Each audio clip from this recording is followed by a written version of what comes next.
Ayan, magandang gabi po sa ating lahat. Magandang araw or magandang tanghali. Ito po si Sir Glenn, ang Munting Tinig.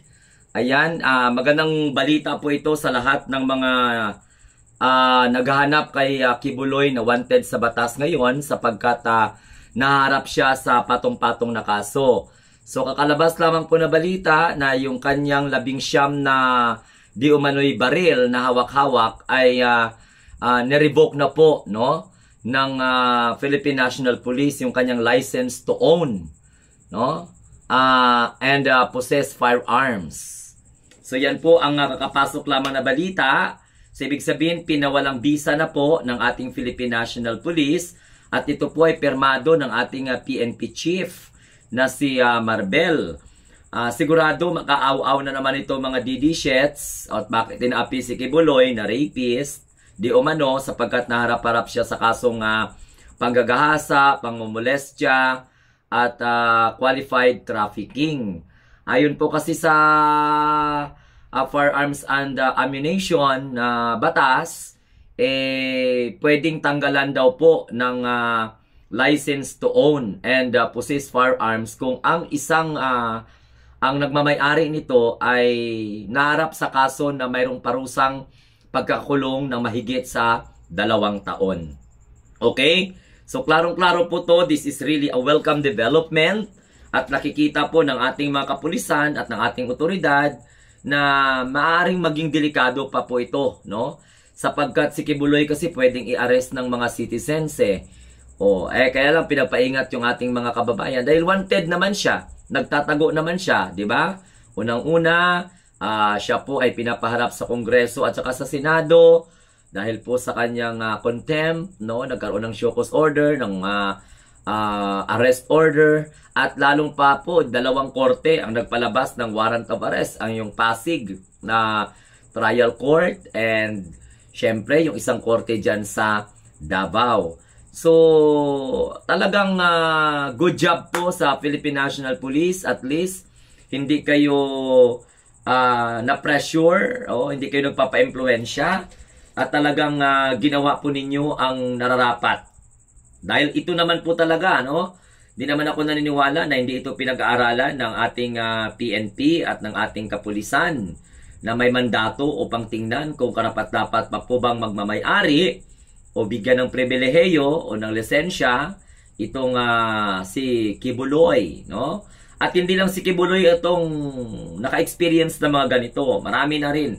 Pero dito na-highlights lang sapagkat yung license to own and possess firearms ni Kibuloy na nahaharap sa samot-saring kaso at asunto pinawalang bisa po ng ating Philippine National Police. At uulitin ko, ito po ay pirmado ang pag-revoke ng kanyang license, no, to own firearms. Pirmado po ito ni PNP Chief Marbel. At yung armas ngayon ni Kibuloy ay obligado siya na isurrender ito sa loob ng 6 na buwan. Sapagkat ito po ay maikokonsidera na loose firearms. Pag once na ito'y loose firearms at hindi mo binulunter or sinurrender sa ating kapulisan, ay maharap ka sa kaso.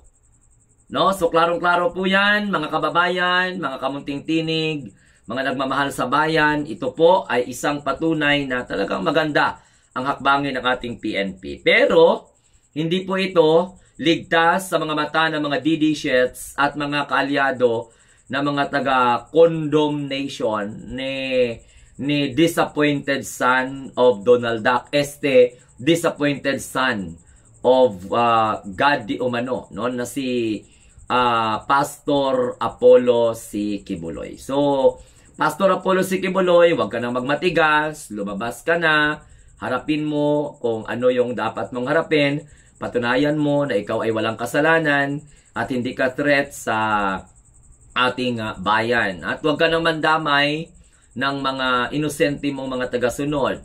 Dapat ikaw po ang manguna at ikaw po ay dapat maging huwaran bilang appointed son of God man kaya, no, na maging silbi kang ehemplo, no, sa inyong mga tauhan, sa inyong mga tagasunod na kailangan po ay sundin ang ating batas.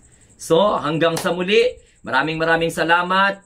Si Kibuloy ay tuluyan ng binawian ng lisensya para magkaroon po ng baril. At napag-alaman po sa balita na balak po mag-apila ng kampo ni Kibuloy upang sagutin ito at ipaliwanag siguro ang kanilang punto na hindi po dapat bawian ng lisensya or magmamay-ari ng mga armas si Kibuloy. So abangan po natin ang development na ito tungkol po sa balita na yung license to own and possess of Kibuloy na nahaharap, no, sa samot-saring kaso, no, possess firearms, okay, ay pinawalang bisa po ng Philippine National Police.